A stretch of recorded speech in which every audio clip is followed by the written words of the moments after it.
Changing your plan on Udacity is a straightforward process. Follow these steps to successfully update your subscription or plan. Step 1. Log into your account. Visit the Udacity website and log in using your credentials. Make sure you have access to the account associated with the plan you wish to change. Step 2. Navigate to your account settings. Once logged in, click on your profile icon in the upper right corner of the screen. From the drop-down menu, select Account Settings to access your account details. Step 3. Access the subscription section. In Account Settings, look for a section labeled Subscription or Billing.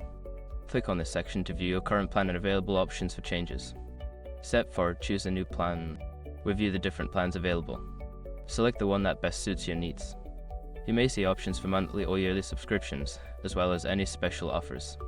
Step 5. Confirm your changes. Before filing a refund or dispute, use the s.com link in the description to open the refund dispute deadline calculator and confirm your deadline. Now you can enjoy your new plan on Udacity. If you have any issues during the process, consider reaching out to Udacity support for assistance.